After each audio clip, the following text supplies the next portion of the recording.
Hey guys, it is Jacob once more, and today I am going to be making a video on my review of the Pokemon movie, Pokemon the Movie, I Choose You.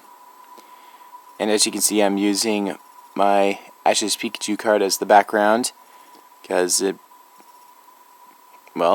the card that you get when you go to the theater, so...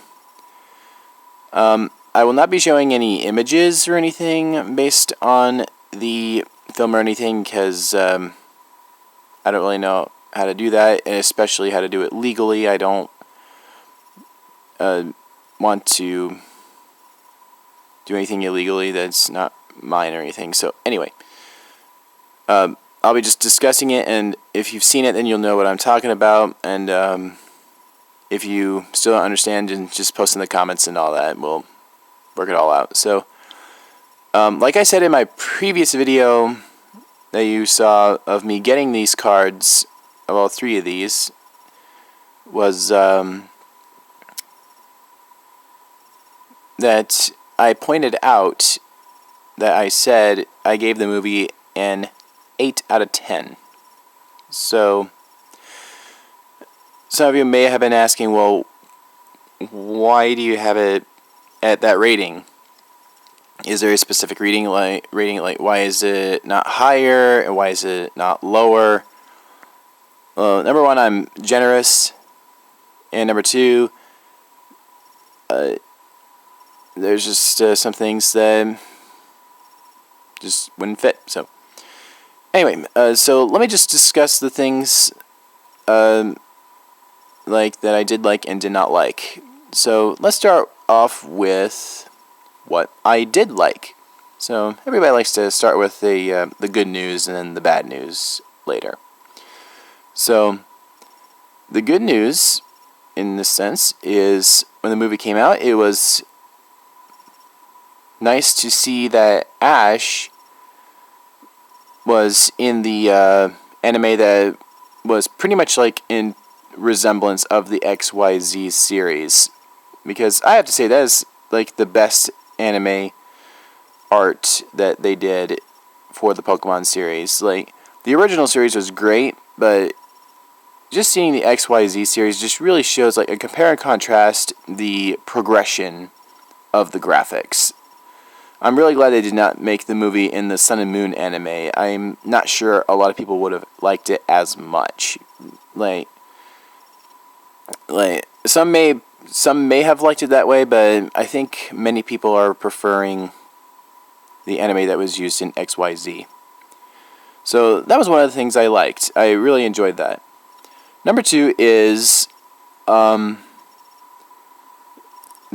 Ash's knowledge starting out on his journey. Like, when he saw his first Pidgey and then a Spearow and all that, he actually knew the names. He didn't have to pull out his Pokedex and look them up, which that totally makes sense. Now, I can understand why in the original series they had him pull out the Pokedex all the time, was mostly to help the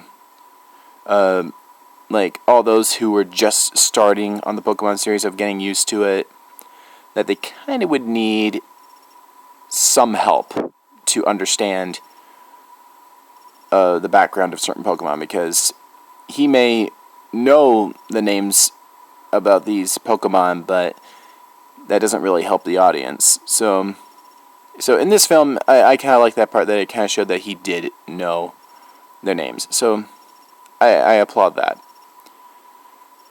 And let's see, another good thing, that there was several of them, pretty good ones. I would say the bond between Ash and Pikachu was very unique.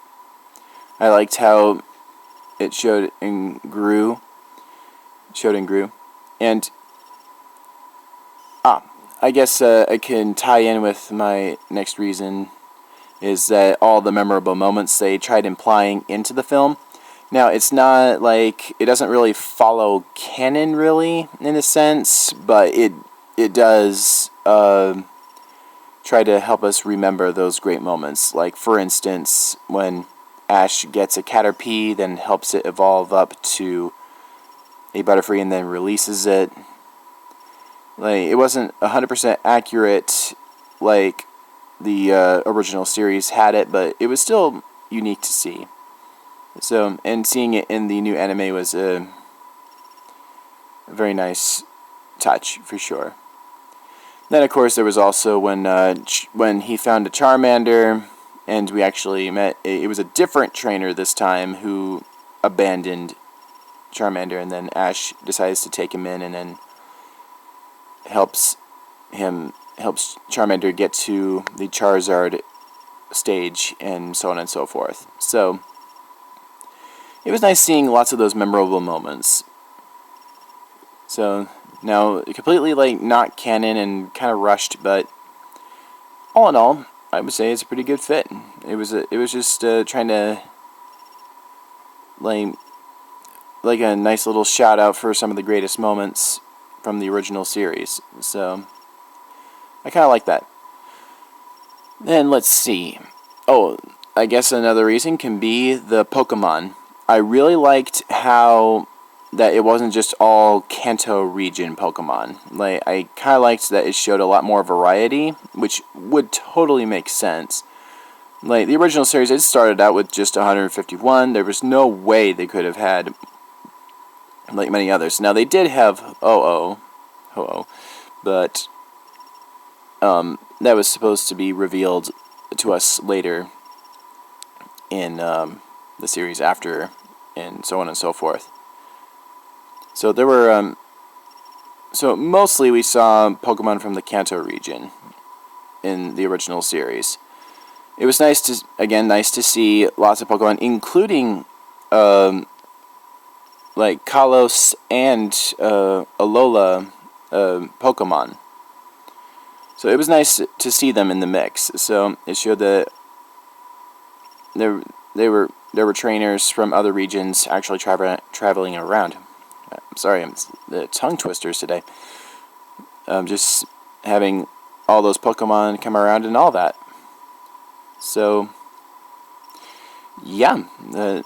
So I think that is all the good things I liked about it. Like, if I remember any, I'll note it real quick. But now let's talk about the things I did not like. Let's see, one of the things I did not like was, well, I probably kind of mentioned it already, was it didn't follow canon. It did not flow with it, which I understand why, in a sense that they didn't. But I kind of wish they followed it, but in a sense, I'm kind of glad they didn't, because it made it new and fresh for new fans and everything, to make it unique and special. So, yeah. Another downer was, I would have to say, Ash dying again. If people want to say that was the case. I mean, how many times has Ash died in films before, and Pikachu dying in others? So it's in either case in a movie, it seems.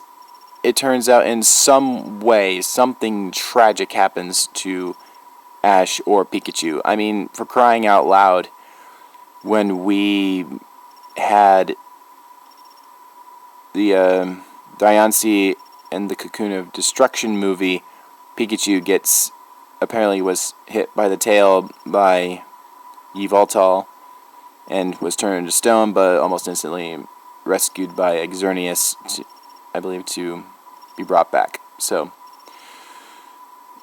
yeah. So, I think they need a new approach on that or something. So,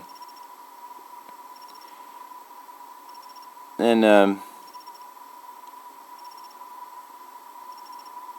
I guess that's really only the negative things I can think of currently. There are probably more, but I kind of hinted them a little bit in the positives. So, but I guess now I have to be honest that there is one positive I really want to mention right now that I was so excited about. Now, it doesn't really have anything to do with the film itself. It's more about the credits. I mean, when the credits came in and all of a sudden they started showing Ash's past companions, like one by one, or once in a while they would have two. Like, for example, like Brock would be by himself, then Misty. Then when May would show up, then her brother Max comes in, which they're brother and sister, that makes sense. But my favorite part of the credits was when it got to the last companion, and it was Serena. Oh my gosh, I was holding back my excitement and joy that I felt like I wanted to shout in, like, oh my gosh, it's Serena. I wanted to shout that out in the theater, but I was like, no, I probably shouldn't do that because it would probably, draw too much attention with all the other fans there. So I was just so happy to see her. Now, since I'm posting this after the last final movie's being posted, we saw that she had her long hair, and she was not in her newer outfit, which I was kind of like, I was kind of hoping to see her in her new outfit, but in a sense, I do like her long hair a little bit better. But the outfit in her second form, I guess I can say that, was way better. I really enjoyed that, especially with the blue ribbon as part of her new outfit, which ties it with Ash. So yeah, there's a lot that I can say, and I don't want to talk too much. I've said a lot already. So post in the comments below, what did you like about the movie, and what did you not like? Which I'm pretty sure there's a mixture of both. And I'm just glad to have seen at least Serena for a scene or two. Like, she was like at one of the theme songs. Like, she was only there for like a second, and then she was gone. I'm like, oh, and like Dawn and May were showing up more often. I'm like, oh no, that's not right. I'm sorry, that is just not right. I mean, she's the one for Ash, no one else. And I'm sorry that I don't remember her name, but that gal who was traveling with Ash in this movie, I'm like, I'm sorry, but you don't have a chance either. So, like, I'm an Amore shipper, and I hope one day to make a video about why I like Amore shipping and all that, but that's going to be a while, so I want to make sure it's at its finest quality and all that. I guess that concludes this video of just a review. So, I know you were probably just staring at this card this whole time and listening to me talk, so but I'm not as one of the great YouTube channels out there. I'm just a regular guy who just makes videos in the best way he can at present. So hopefully they'll improve as time goes on. So I hope you all enjoyed this review, and again, post in the comments of your likes and dislikes of the movie. And I hope you all have a good rest of your week. And keep on watching my videos on Wednesdays and Fridays. My Pokemon videos on Wednesdays and Star Wars on Friday. So that's the schedule of how it goes. Hope you all enjoy your week. I'm saying that a second time because I really hope you have a great week. So I guess I'll see you guys next time.